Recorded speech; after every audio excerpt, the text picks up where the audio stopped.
റബീഉൽ അവ്വൽ 12 തിങ്കളാഴ്ച മഹാനായ മുഹമ്മദുർ റസൂലുള്ളാഹി സല്ലല്ലാഹു അലൈഹി വസല്ലമ തങ്ങളെ മുന്നിൽ വെച്ച് റബീഉൽ അവ്വൽ 12 തിങ്കളാഴ്ച സഹാബത്ത് ഒന്നടങ്കം ചൊല്ലിയ മൗലിദിന്റെ വരിയല്ലേ അത്? റബീഉൽ അവ്വൽ 12 തിങ്കളാഴ്ച നബി സല്ലല്ലാഹു അലൈഹി വസല്ലമ തങ്ങളെ മുന്നിൽ വെച്ച് സഹാബത്ത് ചൊല്ലിയ ആ വരി തന്നെയാണ് മദീനത്തുൽ മുനവ്വറയിൽ നിന്ന് വന്നിട്ട് ഇപ്പോൾ ഇവിടെയും ചൊല്ലിയത്. പിന്നെ റസൂലുള്ളാഹി സല്ലല്ലാഹു അലൈഹി വസല്ലമ തങ്ങളുടെ റസൂലുള്ളാഹിന്റെ ജന്മദിനത്തിൽ മൗലിദ് ഓതുന്നത് 300ന്റെ ശേഷമല്ല, 100ന്റെ ശേഷവുമല്ല, നബി തങ്ങളുടെ ഹദ്റത്തിൽ വെച്ച് ചെയ്ത കാര്യമല്ലേ അത്? അത് വിമർശിക്കാൻ ഒരു മുസ്ലിമിന് കഴിയുമോ? പരിശുദ്ധ ഖുർആനല്ലേ പറഞ്ഞത്, ഫൽയഫ്റഹൂ, അവര് സന്തോഷം പ്രകടിപ്പിക്കട്ടെ. ഉസ്താദ് അവർകൾ നേരത്തെ പ്രസംഗത്തിൽ അതിനൊരു ഭാഗം ഓതി പറഞ്ഞിട്ടുണ്ട്. ഹുവ ഖൈറും മിമ്മാ യജ്മഊൻ, അവര് സംഘടിപ്പിക്കുന്ന എല്ലാ വിഷയങ്ങളെക്കാളും ഖൈറാണത്. അത് പറഞ്ഞ ഉടനെ സൂറത്ത് യൂനുസിലെ ഈ ആയത്തിൽ അല്ലാഹ് പറയുന്നൊരു സംഗതിയുണ്ട്. ഖുൽ അറഅയ്തും മാ അൻസലല്ലാഹു ലക്കും മിർ റിസ്ഖിൻ ഫജഅൽതും മിൻഹു ഹറാമൻ വഹലാലാ. സുഹൃത്തുക്കളെ, പുതിയ വീട് നിർമ്മിച്ചിട്ട് ആ വീട്ടിൽ ഗ്രഹപ്രവേശനം നടക്കുന്ന ദിവസം ഗ്രഹപ്രവേശത്തിന് നല്ല ഭക്ഷണമുണ്ടാക്കി വിതരണം ചെയ്യുന്നു. മകന്റെ കല്യാണത്തിന് ഭക്ഷണം കൊടുക്കുന്നു, മകളെ കല്യാണത്തിനൊക്കെ ഭക്ഷണം കൊടുക്കുന്നു. സന്തോഷ പ്രകടനമാണെന്നാണ് എല്ലാ കക്ഷികൾക്കും പറയാനുള്ളതെങ്കിൽ ഹബീബായ നബി സല്ലല്ലാഹു അലൈഹി വസല്ലമ തങ്ങളെ കൊണ്ടുള്ള സന്തോഷം പുതിയ വീടുണ്ടാക്കിയിട്ടുള്ള സന്തോഷം പോലെയല്ല.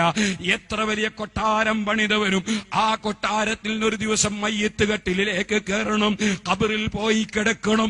അതേ സമയത്ത് ആ ഖബറിൽ ചെന്നാലും ചൂണ്ടിക്കാണിക്കപ്പെടുന്ന നേതാവ് മുഹമ്മദുർ റസൂലുള്ളാഹി. ഇനി പടച്ച റബ്ബിന്റെ കോടതിയിലെത്തിയാൽ അനഫറതുകും മിൻദൽ ഹൗദി, നിങ്ങളെ കാത്തിരിക്കുന്ന നേതാവാണ് ഞാൻ. ഹൗദുൽ കൗസറിന്റെ അടുക്കൽ എന്നെ സ്നേഹിച്ച എന്റെ ഉമ്മത്തിനെയും കാത്ത് ഞാൻ ഇരിക്കുന്നുണ്ടാകുമെന്ന് മുഹമ്മദുർ റസൂലുള്ളാഹി. അവിടുന്ന് അങ്ങോട്ട് സുഹൃത്തുക്കളെ സ്വർഗത്തിന്റെ വട്ടക്കണ്ണി പിടിച്ച് കുലുക്കി ഉദ്ഘാടനം ചെയ്യുന്നതും അന അവ്വലു മൻ യുഹരികു ഹൽഖൽ ജന്ന, ഒരിക്കലും ഇറങ്ങിപ്പോകേണ്ടതില്ലാത്ത സ്വർഗമാകുന്ന വീട്, അതിന്റെ ഉദ്ഘാടനവും മുഹമ്മദുർ റസൂലുള്ളാഹി. അവിടെ ഈ പാവപ്പെട്ട എനിക്ക് പ്രവേശനം ലഭിക്കുമോ? നിങ്ങൾക്ക് പ്രവേശനം ലഭിക്കുമോ?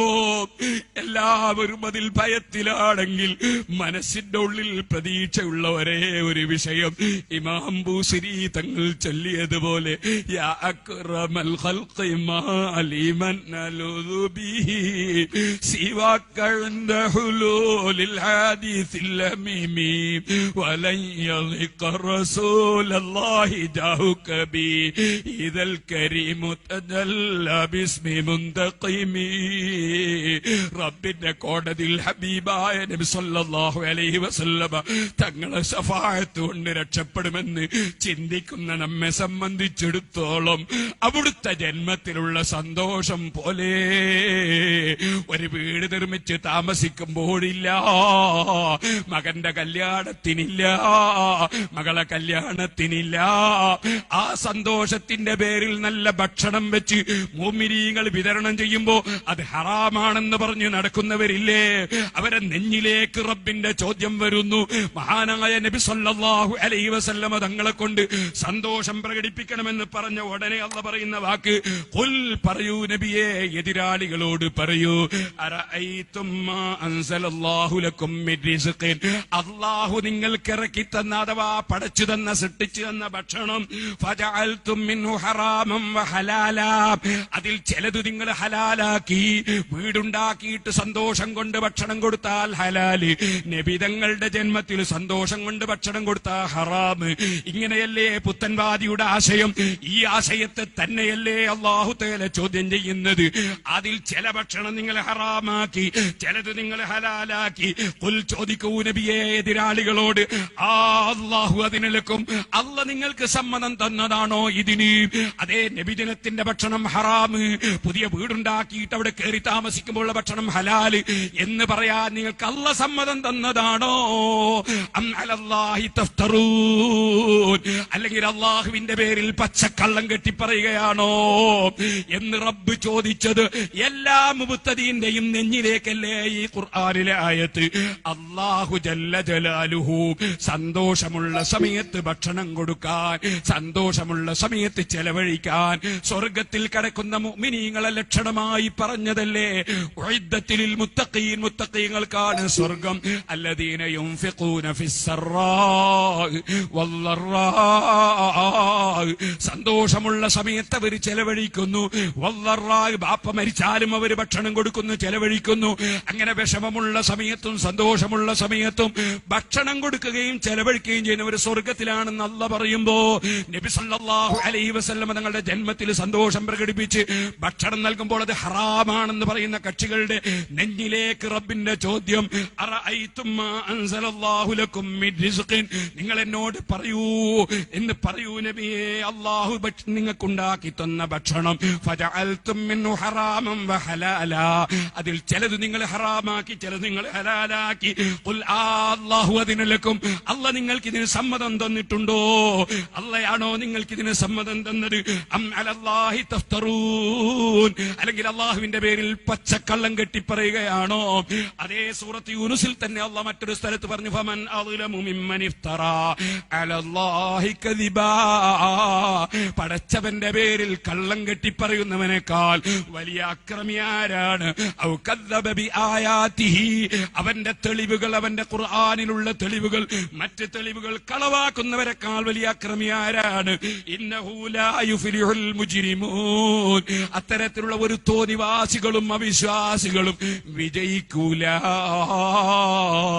വിജയിക്കുന്നവരെ നേരത്തെ ശൈഖുനാ ഉസ്താദ് അവർകൾ ചൂണ്ടിക്കാണിച്ചിട്ടുണ്ട്. ഫല്ലദീന ആമനൂ ബിഹി വഅസ്സറൂഹു വനസറൂഹു വത്തബഉ النور الذي أنزل معه أولئك هم المفلحون. ഹബീബായ നബിതങ്ങളിൽ വിശ്വസിക്കുകയും നബിതങ്ങളെ ആദരിക്കുകയും അതേ നബിതങ്ങളെ സഹായിക്കുകയും ചെയ്യുന്നവർ. ഹബീബായ നബി സല്ലല്ലാഹു അലൈഹി വസല്ലം തങ്ങളോടുള്ള സഹായമാണ് മർകസുസ് സഖാഫത്ത് സുന്നിയക്കുള്ള സഹായം. ഹബീബായ നബി സല്ലല്ലാഹു അലൈഹി വസല്ലം തങ്ങൾക്കുള്ള സഹായമാണ് ജാമിയ സൈദിക്കുള്ള സഹായം, മഖറിനുള്ള സഹായം, മൈദിനുള്ള സഹായം, നമ്മുടെ മംബഅകൾക്കും മജ്മഅകൾക്കും മുഴുവൻ സ്ഥാപനങ്ങൾക്കുമുള്ള സഹായം. സഹോദരന്മാരെ, നിങ്ങൾ ഓർക്കണം, നമ്മുടെ സംഘടനകൾക്കുള്ള സഹായം, ഇത്തരം വേദികൾക്കുള്ള സഹായം, SYS-നുള്ള സഹായം, SSF-നുള്ള സഹായം, SMA-ക്കുള്ള സഹായം, ജമിയത്തുൽ മുഅല്ലിമിനുള്ള സഹായം, നമ്മുടെ പണ്ഡിത സഭയ്ക്കുള്ള സഹായം, എല്ലാം അല്ലാഹുവിന്റെ റസൂലിനുള്ള സഹായമാണ്. അവന്റെ ദീനിനുള്ള സഹായമെല്ലാം അല്ലാഹുവിന്റെ റസൂലിനുള്ള സഹായമാണ്. എന്നിട്ട് റബ്ബ് പറയുന്നു, വത്തബഉൻ നൂറല്ലദീ ഉൻസില മഅഹു, അല്ലാഹുവിന്റെ പരിശുദ്ധ ഖുർആൻ പിന്തുടരുന്നവർ, ആ ഖുർആൻ പഠിപ്പിച്ച നിയമങ്ങളെയും നയങ്ങളെയും പിന്തുടരുന്നവർ, ഹബീബായ നബി തങ്ങൾ പഠിപ്പിച്ച നയങ്ങളെയും നിയമങ്ങളെയും പിന്തുടരുന്നവർ, ഉലൈക ഹുമുൽ മുഫ്ലിഹൂൻ, അവരാണ് വിജയികൾ. വിജയികൾ എന്ന് പറഞ്ഞാൽ 4 സിന്ദാബാദ് വിളിച്ചുകൊണ്ട് വിജയം വരൂല, മേലോട്ട് നോക്കി തുള്ളിയത് കൊണ്ട് വിജയം വരൂല. വിജയം എന്ന് പറയുന്നത് അള്ളാഹു കൊടുക്കുന്ന വിജയം. അള്ളാഹു ആ വിജയികൾ ഞങ്ങളെ നീ ഉൾപ്പെടുത്തണം റഹ്മാനെ. സുഹൃത്തുക്കളെ, ഞാൻ നീട്ടി പറയുന്നില്ല. ഹബീബായ നബി സല്ലല്ലാഹു അലൈഹി വസല്ലം പഠിപ്പിക്കാത്ത നിയമങ്ങളില്ല, നയങ്ങളില്ല. എത്രത്തോളം മുഖത്തടിക്കാൻ പാടില്ല, അടിക്കാൻ പാടില്ല, ഒരു മൃഗത്തെ പോലും മുഖത്തടിക്കാൻ പാടില്ല, ഒരു നിയമമാണ്. എന്നാൽ സുഹൃത്തുക്കളെ, ആരെയും ചീത്ത പറയാൻ പാടില്ല, ഗീബത്ത് പറയാൻ പാടില്ല, നമീമത്ത് ഏഷണി പറയാൻ പാടില്ല, പരസ്പരം തെറ്റിക്കുന്ന ഒരു വാക്ക് പറയാൻ പാടില്ല. ഏറ്റവും വലിയ മുസീബത്തുള്ളവൻ അവനാണ്. ഏഷണി പറയുന്നവൻ, പരസ്പരം തെറ്റിക്കുന്നവൻ, അവരൊരിക്കലും സ്വർഗത്തിൽ പ്രവേശനമില്ല. അങ്ങനെ തുടങ്ങി ഓരോ വിഷയങ്ങളും നബി സല്ലല്ലാഹു അലൈഹി വസല്ലം പറഞ്ഞു. കൂട്ടത്തിൽ അവിടുന്ന് പറഞ്ഞു, നിങ്ങൾ ആരും തന്നെ മുഖം കെടുത്തട്ടെ എന്ന് പ്രാർത്ഥിക്കാൻ പാടില്ല. ഹബീബായ നബി സല്ലല്ലാഹു അലൈഹി വസല്ലമ തങ്ങളുടെ ഒരു ഉപദേശമാണ്. ഇമാം ബുഖാരി കിതാബ് അദബിൽ മുഫ്രദിൽ പ്രത്യേകം ഒരു ബാബ് തന്നെ കൊടുത്തു. ബാബു ലാ തഖുൽ ഖബ്ബഹല്ലാഹു വജ്ഹ, മുഖം കെടുത്തട്ടെ എന്ന് പ്രാർത്ഥിക്കാൻ പാടില്ല എന്ന് പറയുന്ന അധ്യായം. ഈ അധ്യായം കൊടുത്തുകൊണ്ട് ഇമാം ബുഖാരി റളിയല്ലാഹു അൻഹു സനദ് ഉദ്ധരിക്കുകയാണ്. ബറക്കത്തിനാണ് സനദ് വേണ്ടെന്ന് പറഞ്ഞത്. അതേ സമയത്ത് അതാ ഇന്നമദ്ദീനു ബിൽ ഇസ്നാദ്, ഉസ്താദ് അവർ എപ്പോഴും പറയും ദീനുൽ ഇസ്ലാമിന്റെ നിയമങ്ങൾ സനദ് കൊണ്ടാണ് മുജ്തഹിദുകൾക്ക് സ്ഥിരപ്പെടുന്നത്, സനദുള്ള ഹദീസ് കൊണ്ടാണ് സ്ഥിരപ്പെടുന്നത്. ബറക്കത്തിനാണ് സനദ് വേണ്ടെന്ന് പറഞ്ഞത്. മഹാനായ ഉസ്താദ് അവർ രചിച്ച ഈ മഹത്തായ ഗ്രന്ഥത്തിൽ തഅ്ലീമു അഹ്ലി സ്വഫ ലിശഅറാത്തി സയ്യിദുൽ